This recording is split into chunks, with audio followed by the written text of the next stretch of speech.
Primeiro livro de Reis, capítulo 3, verso 16 ao 28. Há uma história muito interessante, eu creio que os irmãos já conhecem, mas é bom relembrar e buscar em Deus o que Deus quer falar conosco nesse texto. Que diz a palavra do Senhor: então duas prostitutas foram falar com o rei Salomão. Apresentaram-se diante dele, e uma das mulheres disse: ah, meu senhor, eu e esta mulher moramos na mesma casa, onde dei à luz um filho. No terceiro dia, depois do meu parto, também esta mulher teve um filho. Estávamos juntas. Não havia nenhuma outra pessoa conosco na casa, somente nós duas estávamos ali. De noite, o filho desta mulher morreu, porque ela se deitou sobre ele. Ela levantou-se no meio da noite, enquanto esta sua serva dormia, tirou o meu filho que estava no meio do meu lado e o pôs na cama dela. Depois colocou o filho dela morto nos meus braços. Quando eu me levantei de madrugada para dar de mamar ao meu filho, eis que ele estava morto. Porém, quando reparei nele pela manhã, eis que não era o filho que eu tinha dado à luz. Então a outra mulher disse: não, o que está vivo é o meu filho, o seu é o que está morto. Porém a primeira mulher respondeu: não, o que está morto é o seu filho, o meu é o que está vivo. E assim elas falaram diante do rei. Então o rei Salomão disse: esta diz: o que está vivo é o meu, e o seu filho é o que está morto. E a outra responde: não, o que está morto é o seu filho, e o meu filho é o que está vivo. E o rei continuou: tragam-me uma espada. E trouxeram uma espada diante do rei. Então o rei disse: cortem o menino que está vivo em duas partes, e deem a metade a uma, e a outra metade a outra. Então se aguçou o amor materno da mulher cujo filho estava vivo, e ela disse ao rei: ah, meu senhor, deem a ela o menino vivo, não o matem de jeito nenhum. Porém a outra dizia: ele não será nem meu nem seu, podem cortá-lo ao meio. Então o rei disse: entreguem o menino vivo à primeira mulher, não o matem, ela é a mãe do menino. Todo Israel ouviu a sentença que o rei havia proferido, e depois tiveram profundo respeito ao rei, porque viram que havia nele a sabedoria de Deus para fazer justiça. Pai, em tuas mãos eu coloco, Senhor, a tua palavra. Ó Deus, eu creio que o Senhor, Deus, falará ao nosso coração. Tu tens algo a tratar conosco. Abençoa os ouvidos que a ouvem, Senhor. Aqueles que irão ouvir posteriormente através da internet, que eles também sejam abençoados por essa palavra. Ó Deus, nós te damos total liberdade nesse lugar, Espírito Santo, e não damos liberdade a nenhum outro espírito ousar sequer se manifestar aqui, porque esse lugar é santo, é consagrado ao Senhor. Fala conosco e nos abençoe com a tua palavra, em nome de Jesus, amém. Amém, queridos, podem sentar. Mas eu queria fazer uma pergunta aos irmãos: quem é o homem mais rico do Brasil? Eu sei que eu não sou, né? Olhando ali para trás assim, não sei também se tem algum rico aí, pastor Manuel? Não? Quem é o homem mais rico do Brasil, irmãos? Imagina você, por exemplo, indo a uma reunião, né? Uma reunião na sua casa, e de repente chega diante de você esse homem mais rico do Brasil e lhe dá um presente. Entrega nas tuas mãos um cheque em branco. Para os jovens que não sabem o que é cheque, é um papelzinho que tem do banco. É porque agora tudo é Pix, né? Tem que explicar para a juventude. Tá? É um papelzinho que tem, que o banco dá, você vai, assina, bota o valor e tal, desconto, entendeu? Muitas vezes vem sem fundo, mas é mais ou menos isso. Então, irmãos, o que você faria, quanto você colocaria nesse cheque o valor? Pensa comigo, qual o valor que você colocaria? Qual o valor, Robson, que você colocaria nesse cheque em branco? Não sabe? não conhece nada de dinheiro, não peça dinheiro a ele que ele não sabe o que é. O quanto ele colocar, quanto colocaria, irmão, lá o cheque em branco? Você vai botar quanto o valor? Não tem ideia? 100 mil. Irmã, você não compra nem um apartamento, irmão. Eu estou falando do homem mais rico do Brasil. Quanto você colocaria ali? Quanto você colocaria? Qual o valor que você colocaria? Agora vamos mudar um pouquinho. Imagina, querido, o jovem Neymar. Conhece o Neymar? Tem um pouquinho de dinheiro ele, não tem? Agora você imagina, pastor Manuel, o chefe do Neymar, o homem que dá o pagamento do Neymar, chega para você e fala assim: Hamizdaf, Hamizdaf. Sabe o que ele quer dizer? Me dê o seu Pix que eu vou fazer um depósito. Tá rindo? Entendeu, pastor Manuel? Hamizdaf, Hamizdraf. Aí você, o intérprete do seu lado aí, vai dizer: Manuel, ele está dizendo, dê o Pix para ele, o número do Pix. Sinceramente, irmãos, quanto você pediria a esse homem? Começou a mudar, não começou? Antes era o homem mais rico, agora é o homem que paga o salário do Neymar. Quanto você pediria a esse homem, irmãos? Pensa bem, pensa agora em valores. Agora, vamos um pouquinho mais fundo, vamos falar de uma pessoa mais rica do que esse homem. Você está lá na sua casa, deitado, e aparece Deus. Amém, irmão? Deus, a pessoa mais rica do mundo. Ele aparece diante de você e ele diz assim: me pede o que você quiser. Pede o que você quiser. Aí os crentes dizem assim: ah, Senhor, eu estou com uma unha encravada. Eu queria tanto desencravar minha unha. É pedir muito pouco, irmãos. Irmão, eu estou falando daquele que é o dono do ouro e da prata. Que ele está diante de você dizendo exatamente isso: pede o que você quiser. Ah, eu pediria 1 trilhão de reais. Eu lhe pergunto, o que tem mais valor? 1 trilhão ou a cura de um câncer?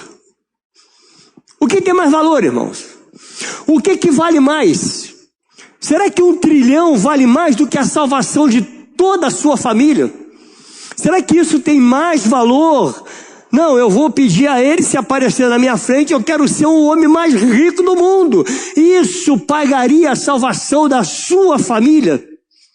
Quanto custa a restauração do teu casamento, irmãos?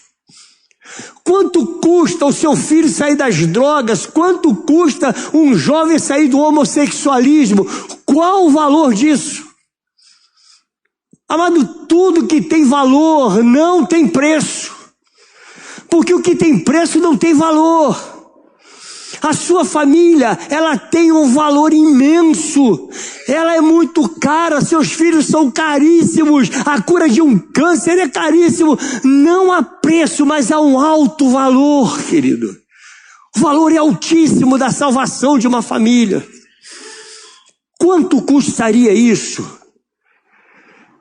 Esse homem Salomão, ele se deita para dormir, e depois de sacrificar 1000 bois, 1000 bois ele tinha sacrificado, enquanto outros sacrificavam apenas um, porque não tem condições de sacrificar 1000. Salomão sacrifica 1000 e vai fazer o que agora? Ele vai dormir. E sabe o que aconteceu, Alexandre? Ele dormindo.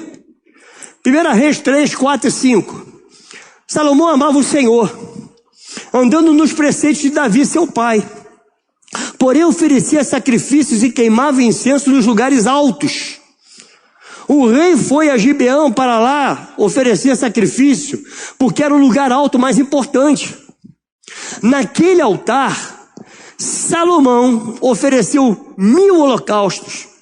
Em Gibeão, o Senhor aparece a Salomão de noite. Ou seja, ele oferece e agora vai dormir. Então o Senhor aparece em sonhos. E Deus, o Senhor do ouro e da prata, o dono do universo, aquele que tem o controle da vida em suas mãos, o que ele diz para esse homem? Peça o que você quer e eu lhe darei. Peça o que você quiser que eu lhe dê. Não vamos esquecer que era um jovem. Então pensa comigo, o que um jovem pediria? Olha, eu quero Ainda existe PlayStation, irmão? Existe? Mas da última geração, eu quero um PlayStation da última geração. O que o jovem pediria? O que esse jovem pediria ao Senhor? Porque Deus manda Salomão pedir o que ele quiser. E o que ele pede? Ah, querida, ele pede ao Senhor: eu quero sabedoria. Tudo que eu quero, Senhor, é sabedoria. Eu quero ter um coração sábio para reinar com justiça. Eu preciso ter um coração sábio para reinar. Sabedoria, querido, não se compra em livros. O que você conquista nos livros é conhecimento. Se quer ter conhecimento, vai ler. Leia livros. Sabedoria é graça de Deus. Somente Ele poderá lhe dar a sabedoria. E o que Deus responde para Salomão depois de um pedido desse extraordinário, irmãos? Deus deu a ele sabedoria, Xandão? Deus deu sabedoria? Só ficou nisso só? Não, querido. 1 Reis 3, 10 ao 14 vai dizer: estas palavras agradaram a quem? Ao Senhor. Por quê? Porque Salomão Salomão pedido tal coisa. E Deus lhe disse: já que você pediu isso, ou seja, você pediu só isso, e não me pediu longevidade, não pediu riqueza. Ele não foi para a igreja, para o culto dos empresários, para pedir riqueza. Ele não estava ali pedindo: olha, eu quero ser rico, eu quero ter tudo aos meus pés. Nem a morte dos seus inimigos. Ele pediu para matar ninguém. Senhor, eu quero que o Senhor mate todos aqueles que se levantarem contra mim. Foi isso que ele pediu? Mas ele pediu entendimento para discernir o que é justo. Eis que farei como você pediu. Eu lhe dou um coração sábio e inteligente, de maneira que antes de você nunca houve ninguém igual a você, nem haverá depois de você. Também lhe dou o que você não me pediu. Cuidado com aquilo que você pede ao Senhor, querido. Cuidado com o que você está pedindo a Deus. Deus deu e Ele já falou: olha, eu vou lhe dar algo que você não me pediu. Ou seja, eu vou muito mais além. Tanto riqueza como glória. De modo que entre os reis não haverá ninguém semelhante a você durante os dias da sua vida. Se você andar nos meus caminhos e guardar os meus estatutos e meus mandamentos, como fez Davi seu pai, eu prolongarei os seus dias. E Deus fez uma promessa a Salomão. Salomão, como você não me pediu para matar ninguém, você não pediu riqueza, eu vou lhe acrescentar algo mais. Além da sabedoria, ele pede sabedoria. E Deus lhe acrescenta muito mais.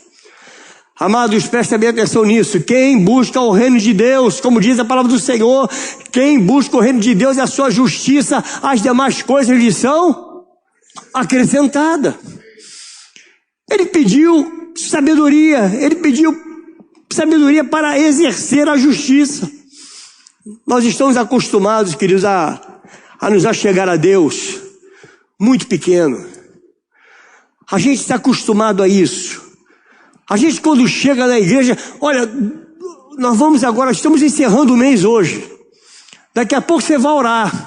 Vai ter muitos que vai fazer essa oração: ah, Senhor, tu sabe meus boletos, Senhor. Tu sabe os boletos que eu tenho que pagar, Senhor, no dia 1º, Senhor, dia 4, Deus, segunda-feira, eu tenho que pagar os boletos.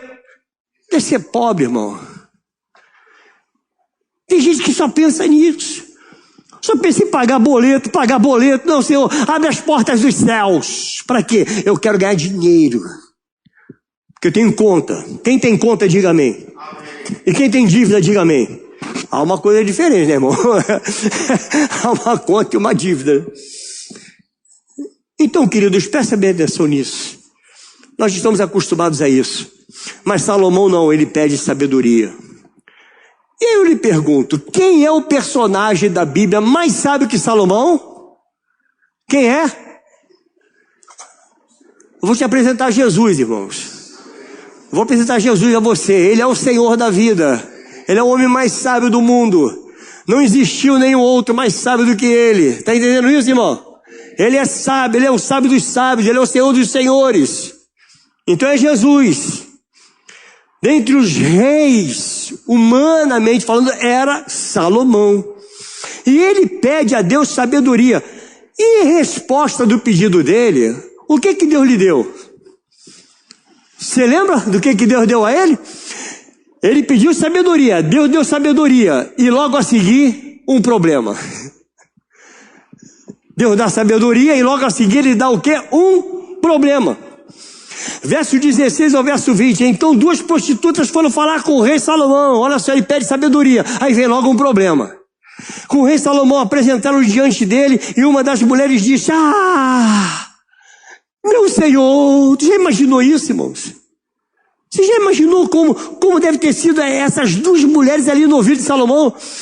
Meu senhor, essa mulher, nós moramos na mesma casa, eu dei à luz um filho, no 3º dia depois do meu parto, também esta mulher teve um filho, estávamos juntas, não havia nenhuma outra pessoa conosco na casa, somente nós 2 estávamos ali. De noite, o filho desta mulher, olha só a discussão, querido, não morreu porque ela se deitou sobre ele. Ela levantou-se no meio da noite e enquanto esta sua serva dormia, tirou o meu filho que estava do meu lado e o pôs na cama dela. Depois colocou o filho dela morto nos meus braços. Ele pede sabedoria e vem um problemão, irmão. Ele pede uma coisa grande para Deus. Você quer coisa grande de Deus, sim ou não? Cuidado com os problemas. Virá um problema. Enquanto você está trabalhando na obra, está tudo bem. Mas eu tenho um desejo de ser diácono. Amém, vem problema. Não, eu não quero ser diácono só não, eu quero ser pastor. Aí, pastor. E vem mais problema. Agora eu quero ser pastor, vem mais problema. Agora eu quero ser bispo. Mais problema ainda. Senhor, me livra disso, em nome de Jesus. Mais problema. Quanto mais você pede, mais vem o problema. Mais vem problema.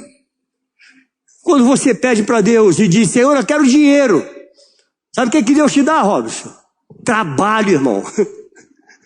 Você quer dinheiro? Quem quer dinheiro aí, irmão? Quem quer dinheiro? Quer dinheiro? Que Deus te dê trabalho. Que você trabalhe, que do suor do teu rosto você tire o teu sustento da tua família, irmão. Tá entendendo? Você quer dinheiro? Então segura que Deus vai te dar trabalho.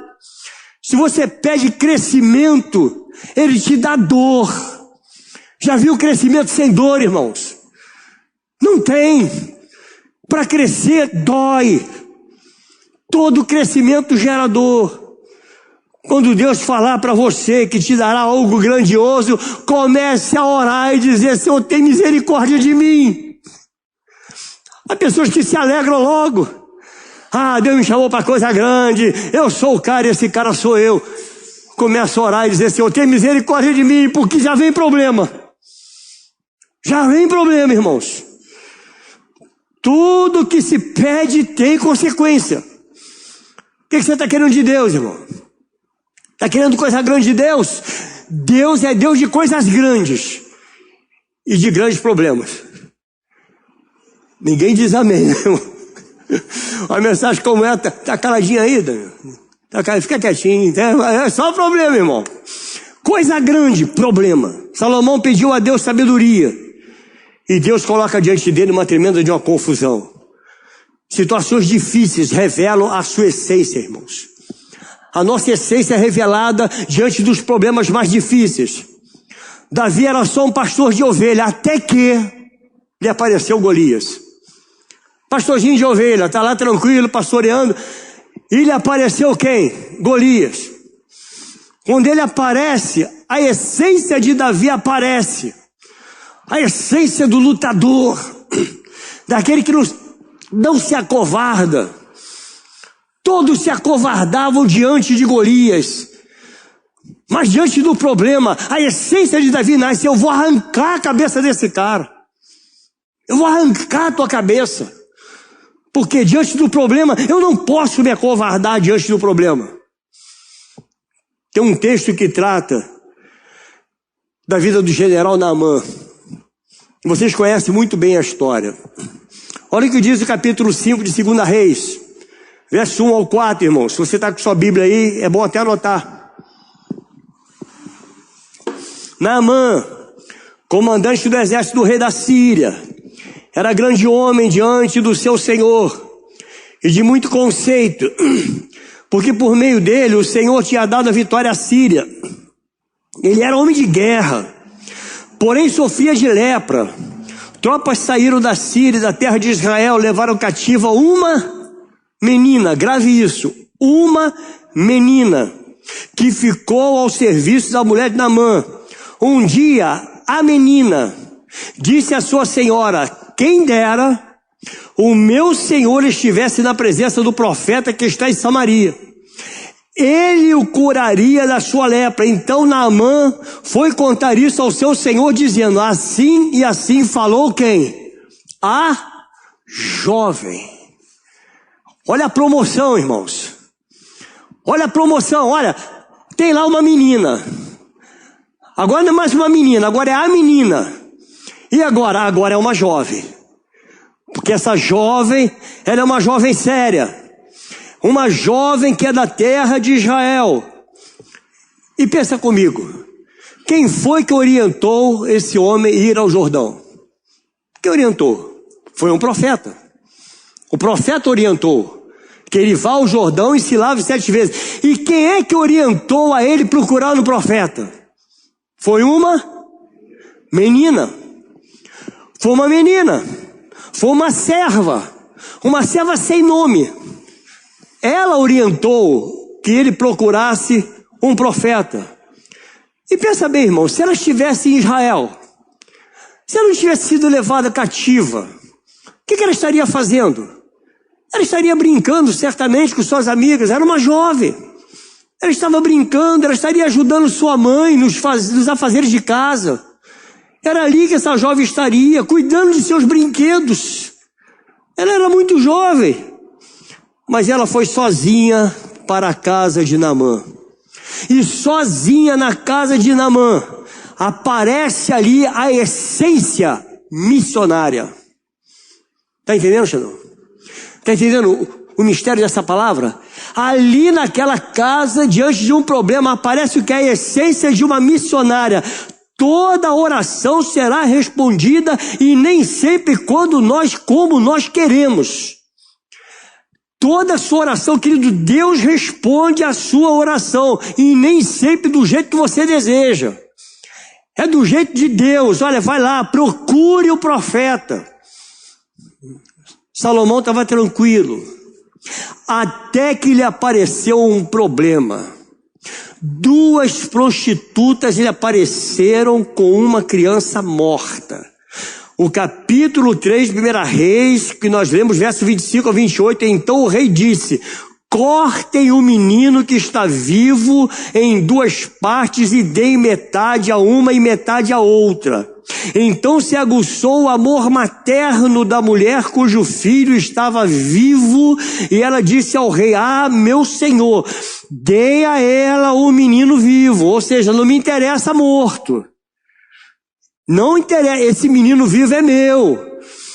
E eu não quero ele pela metade. Quero por inteiro. Então dê a ela. Não é isso? Não a matem de jeito nenhum. Porém a outra dizia: ele não será nem meu nem seu. Olha a voz do diabo aí, cara. Presta atenção, isso aqui é a voz do inimigo, querido. Porém, podem cortá-lo ao meio. Corta ao meio. Vamos dividir essa criança. Então o rei disse: entregue o menino vivo à primeira mulher, não o matem.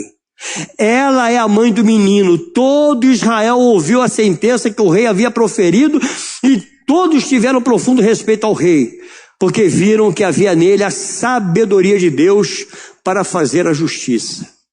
Salomão, ele aprendeu. Em meio a esse problema, ele aprendeu o que é a compaixão de uma mãe, irmãos. O que é a dor de uma mãe, em ver que poderia ter perdido o seu filho. Querido, presta atenção, não fique com medo das situações difíceis da sua vida. Não fique com medo.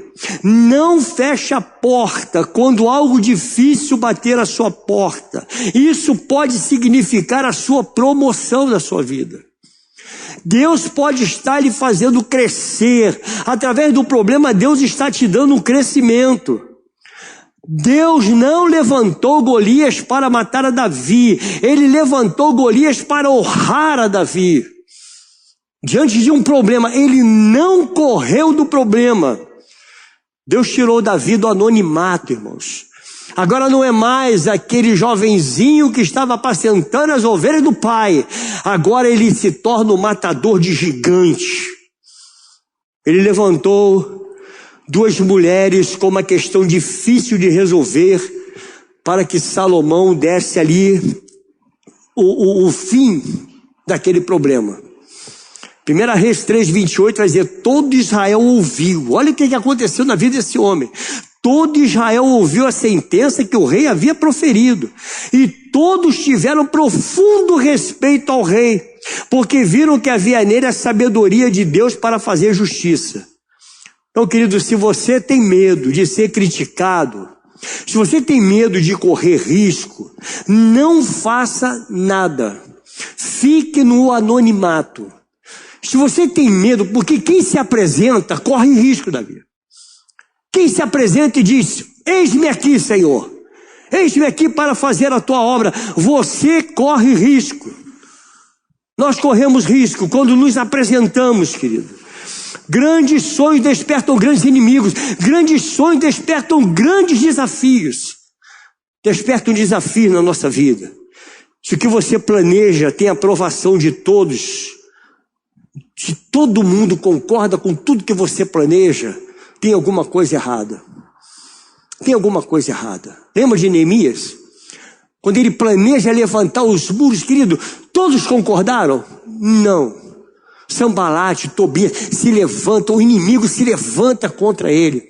Quando todos estão de acordo, alguma coisa está errada. Salomão resolve algo extraordinário. Ele nos dá lições maravilhosas nesse texto, irmãos. A primeira lição que eu aprendo com Salomão é que a crise nos ajuda a selecionar pessoas. A crise nos ajuda. As mulheres moravam juntas. Elas estavam ali na mesma casa, porém uma era mau caráter e a outra não sabia. Era um mau caráter.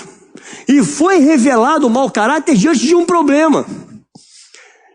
Diante do problema foi revelado o mau caráter daquela mulher.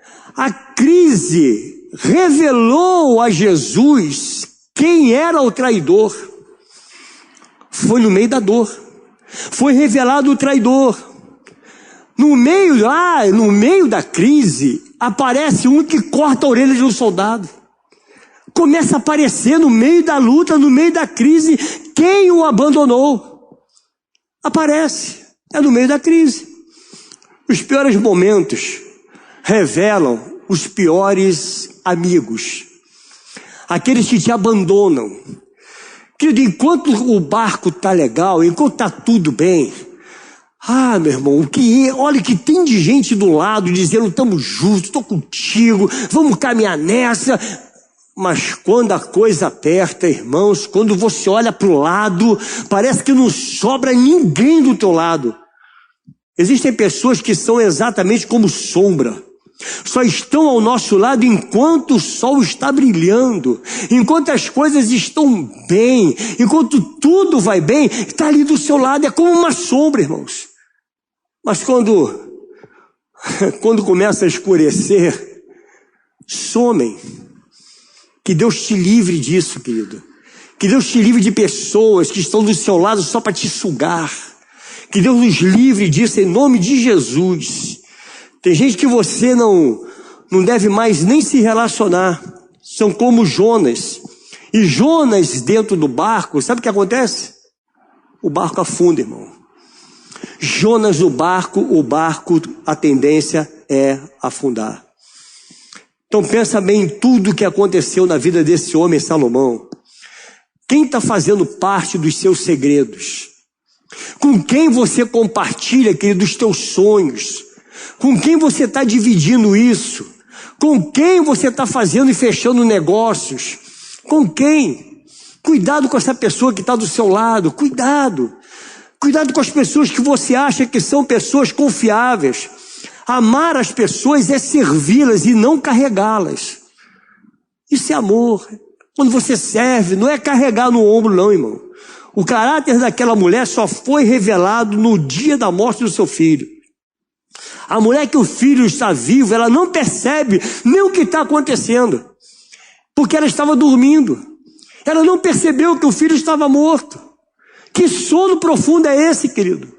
Que sono é esse que ela não percebe nada? Você imagina aquela mulher para tirar o filho dela, ela tirou, trocou a roupinha do garoto, ela pegou o morto, colocou do lado dela e ela não percebe absolutamente nada. Não percebeu? Que sono profundo. Se cansar, o seu cansaço não pode ser maior que o teu propósito não, querido. Teu cansaço não pode ser maior. Pensa bem no que Deus está falando com você. Quando Deus fala sobre um filho, pode ser muita coisa. Nós podemos abrir um leque de possibilidades. Quando Deus fala desse filho, Deus está falando para você da sua família. Deus está falando de algo valioso na tua vida que está sendo roubado, que está sendo perdido, e você não está vendo. Você não está vendo que você está dormindo. Filhos se perdem no mundo, que tem muitos pais que estão dormindo, não acordam, não percebem o que está acontecendo. Acha que tudo é normal, tudo é natural, e não é. E vão se perdendo. E a palavra do Senhor nessa noite para você é essa: acorda, desperta desse teu sono. Olha para o teu lado, veja o que está sendo roubado de você. Veja, olha para o seu lado. Começa a pedir a Deus: Senhor, abre os meus olhos. Nem todos podem entrar na tua casa, querido. Nem todos podem fazer parte da tua família. Eu sempre digo que na minha casa entra quem eu quero, no meu sofá entra quem eu quero. Não é todo mundo que entra, nem todo mundo que senta. Porque o teu lar é sagrado, querido. A sua família é sagrada. Você está entendendo isso, irmão? É sagrado a tua família. A segunda coisa que eu percebo: não acredite na voz da escuridão. Ela acordou de madrugada e estava escuro. Ela nem percebeu que o filho não era dela. Ela só percebe o que estava acontecendo quando o dia amanheceu. Aí ela percebeu. Verso 21 vai dizer: quando eu me levantei de madrugada para dar de mamar ao meu filho, eis que ele estava morto. Porém, quando reparei nele pela manhã, eis que não era o filho que eu tinha dado à luz. Não tome decisões precipitadas se as coisas não estiverem às claras diante de você. Enquanto as coisas não forem esclarecidas, não assine nada, não tome nenhuma decisão. Pergunta depois o doutor Davi ali, que ele vai te dizer se pode assinar algum documento às escuras. Não se assina, irmão, não se faz negócios às escuras. Estava tudo escuro, ela não conseguiu enxergar que o filho estava morto. Não tome decisões diante das lágrimas, diante da dor. Não tome decisão precipitada. É o que Deus fala conosco nesse texto, querido. O que uma pessoa com depressão gosta, pensa comigo. O que ela gosta? Alguém já passou em depressão? Já teve depressão, irmão? A pessoa quer ficar no escuro. Sabia disso? A pessoa quer ficar ali no escuro quietinho. É no escuro. O ambiente externo reflete o estado da nossa alma, querido. A gente quer sempre ficar no escurinho quando estamos no estado depressivo. Não tome decisão nessa época. Se você não está bem emocionalmente, se você não está espiritualmente bem, não tome decisão. Busca em Deus: Senhor, me fortaleça. Eu preciso ser fortalecido no Senhor. Quando a luz chega, ela vê o filho morto. E ela diz: morreu, mas não é meu. Você consegue entender essa palavra? Morreu, mas não é seu. Morreu, não é meu, esse filho não é meu. Esse cenário não é o que você está imaginando, querido. O cenário que você está passando não é o que você está imaginando. O diabo é mentiroso, mas o Senhor é poderoso para reverter qualquer quadro na tua vida. O diabo ele é mentiroso, o diabo mentiu para ela. Ele mentiu. Ele quer mentir para você achar que tudo ao teu lado está morto, não tem mais jeito, meu filho está perdido, minha família está perdida, não há mais jeito. É isso que ele quer que você acredite. Ele quer que você crê nisso. Cuidado com dias de tristeza. Cuidado com os dias de amargura, para você não tomar decisão precipitada. Não existe noite tão longa que impeça, querido, no dia seguinte aparecer o sol brilhar para você. Não existe isso. O diabo mentiu e ele mente sempre. O que Deus te prometeu, preste atenção nisso, o que Deus te prometeu, meu irmão, ainda está vivo. O que Deus te prometeu está vivo. Creia nisso em nome de Jesus. A luz vai chegar. E o que Deus te deu é seu. Essa família que você tem, Deus te deu, cuide dela. Seus filhos são heranças do Senhor, cuide dele. Cuide dos filhos, cuida da tua casa. E a terceira coisa que eu aprendo: não abra mão do que Deus fez você gerar. Quando a luz chega, vê o menino morto e ela diz, não é meu. E quantos estão se conformando em estar perdendo os filhos? O que tem de gente conformada, querido, dentro da igreja, não, mas é assim mesmo, eu estou vivendo um mundo diferente hoje é assim, a vida é assim. Não, ele se perdeu, mas tudo bem, está tudo bem. Não está tudo bem. Coloque na sua cabeça, não está tudo bem. Se Deus lhe deu, é seu. E se ele é seu, você não pode abrir mão daquilo que Deus lhe deu. Não pode abrir mão, querido.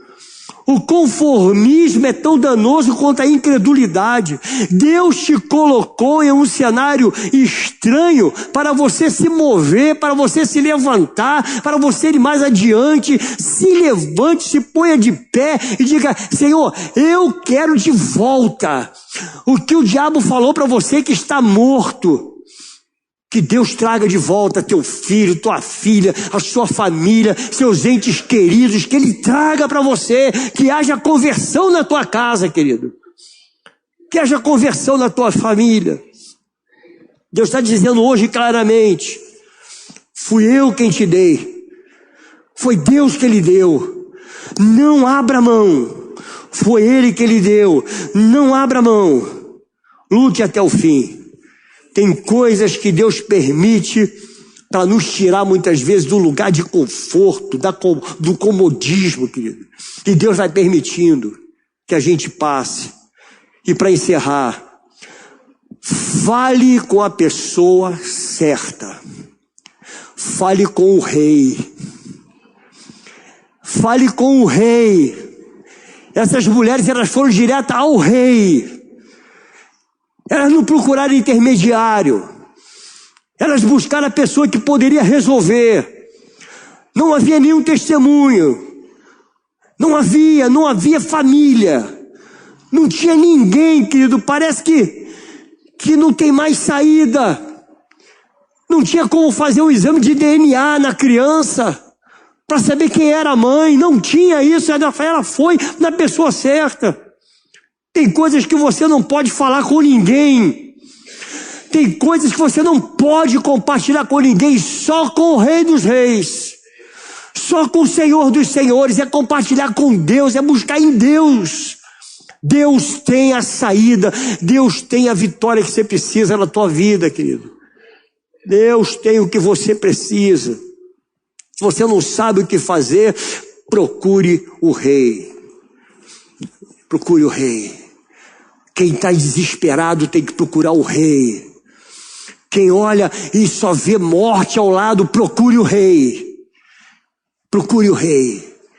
E Ele gerará vida na tua vida, vida na tua família. Porque Ele é o Rei. Elas eram prostitutas e viviam às margens da lei. Não poderiam buscar a ajuda do Rei, que era a maior autoridade do país. Não poderia se chegar a Ele. Mas por que Salomão atendeu? Mãe não desiste de filhos. Você sabia disso? Aliás, mulher não desiste, né? Mãe não desiste de filho, mulheres não desistem. Eu vou lhe falar algo como profissional, irmão. Mulher não desiste, tem um cabelo bonito. Todo mês está lá, está fazendo, está esticando e tal. Mulher não desiste, querida. Sabia que mulher não desiste, mano? Não desiste. Né, Alexandre? Já viu mulher quando vai a um casamento, irmão? Que bota um sapato alto Irmão, aquele sapato apertado tá doendo, mas ela não desiste, ela vai para frente. E com um sorriso, não é assim? Não desiste. Mãe, querido, mãe não desiste. Por que Salomão atendeu? Porque mãe não desiste de filhos. Não desista do teu filho, não abra mão dele. Não abra mão da tua família. O rei abriu a porta do palácio para 2 mulheres, sem nenhum mérito. Isso é a graça. A graça é assim. Nós não merecemos nada, mas o Senhor, por graça e por misericórdia, o Senhor diz: vinde a mim, todos vós que estáis cansados e sobrecarregados, eu vos aliviarei. Vinde a mim. Vinde a quem? Ao rei. Não é ninguém. Tem coisa, querido, eu lhe falo como pastor, tem coisa que pastor não resolve, irmãos. Não resolve, mas o rei resolve. Você está entendendo? Às vezes a gente faz uns gabinetes, às vezes que a gente pergunta assim: irmão, tu já orou? Tu já buscou Deus nessa tua situação aí? Tu já foi diante do Senhor, já colocou diante de Deus? Você está entendendo? O rei resolve. Palavra de rei não volta atrás. A palavra do rei, ela não volta vazia, irmãos. Na presença de Salomão, cada uma conta uma versão a Salomão. E Salomão pede uma espada. É a única vez que uma espada entra em cena e resolve sem ferir ninguém. É a única vez. Ele pede uma espada. E a espada, irmãos, sabe o que a espada revelou? Você tem uma espada aí? Sabe o que essa espada revela, querido? A verdade que muitas vezes você não quer ouvir. Essa espada revelou a verdade. Salomão pega uma espada e a espada revela a verdade. A espada não feriu, mas ela trouxe a verdade. A Bíblia diz que a palavra de Deus, ela é mais penetrante do que espada de 2 gumes, ao ponto de dividir juntas e medulas. Essa é a palavra de Deus. A palavra que cura, a palavra que salva. É a palavra de Deus. Essa é a espada. É a tua espada. Então não abra mão da palavra, querido. Quando a espada entra no casamento, a verdade é revelada. Porque a espada entrou. Por isso que muitas vezes num culto de casais, a gente fala coisas, às vezes que os maridos ficam meio que, né? As esposas também. Mas é a verdade da espada. Não tem como tirar a verdade, irmãos. Mentira é mentira, a espada diz. Adultério é adultério, a espada diz. A espada revela a verdade. Que muitas vezes nós não gostamos de ouvir essa verdade que há nessa palavra. Essa espada, ela revela. Seus filhos não nasceram para a morte. Eles nasceram para ter vida e vida em abundância. Não abra mão dos teus filhos. Deus está falando para a paz nessa noite. Não abra mão dos teus filhos. Não abra mão dos filhos dos teus filhos. Não abra mão. Que Deus te dê sabedoria. E eu termino lendo o verso 25 ao 27. Então o rei disse: cortem o menino que está vivo em 2 partes, e deem metade a uma e a metade a outra. Então se aguçou o amor materno da mulher, cujo filho estava vivo. E ela disse ao rei: ah, meu senhor, deem a ela o menino vivo, não mate de jeito nenhum. Porém a outra dizia: ele não será nem meu nem seu, podem cortá-lo ao meio. Então o rei disse: entreguem o menino vivo à primeira mulher, não o matem, ela é a mãe do menino. Cuidado com as coisas que você fala. A vida e a morte, que estão no poder da língua. Você é o maior profeta sobre aquilo que Deus gerou na sua vida. Então para de acreditar nas mentiras do diabo. Para de acreditar. Você é profeta na tua casa, na tua família. Começa a profetizar sobre o seu filho, sobre a sua filha. Não aceita dizer que ele está perdido. Não aceita dizer que não tem mais jeito. Não aceita. Há um ditado que diz: pau que nasce torto morre. Morre o quê? Mas Jesus é o quê? É carpinteiro, irmão. Ele conserta. Você está entendendo isso? Vamos nos colocar de pé. Eu quero orar por você, orar pela sua família. Quero pedir a Deus que abençoe o teu lar. Pedir a Deus que te dê sabedoria para administrar a tua casa. Pedir a Deus que te dê sabedoria para você não aceitar as propostas do diabo na sua vida. Não aceita a proposta dele, não. Eu não conheço a tua vida, querido. Eu não conheço a sua casa, a sua família. Nós nos conhecemos aqui na igreja. Mas dessas portas para fora eu não conheço você. Não sei nada que se passa na tua casa. Mas o rei sabe. O rei sabe o que você está precisando. O rei sabe da necessidade da tua família. Então coloca diante dele agora a tua casa, a sua vida, seus filhos. Pai, Tu és o Rei dos Reis. Tu és o Senhor dos Senhores, poderoso para fazer infinitamente mais do que nós pedimos ou pensamos. Obrigado, Deus, porque o Senhor tem cuidado de nós. Tu és um Pai amoroso, que tem cuidado dos teus filhos. Eu lhe peço também como filho, que nenhum filho aqui se perca, Pai. Nenhum se perca nesse lugar. Ó Deus, eu coloco em tuas mãos os filhos dos meus amados irmãos, os filhos dos filhos, a nossa geração. Pai, guarda o nosso lar, Senhor, e que o diabo tire as patas da nossa família, porque nós como igreja declaramos: o diabo é mentiroso, mas o Senhor é poderoso para fazer infinitamente mais do que pedimos ou pensamos. Essa família foi o Senhor que nos deu, Pai. O Senhor me deu a minha família, o Senhor me deu as minhas filhas. Pai, em nome de Jesus, que o diabo tire as patas da vida de cada uma delas. Que tire as patas da tua vida, meu irmão, da tua família, dos teus filhos. Em nome de Jesus, que o Senhor guarde o teu lar. Que o Senhor guarde a tua vida. Em nome de Jesus.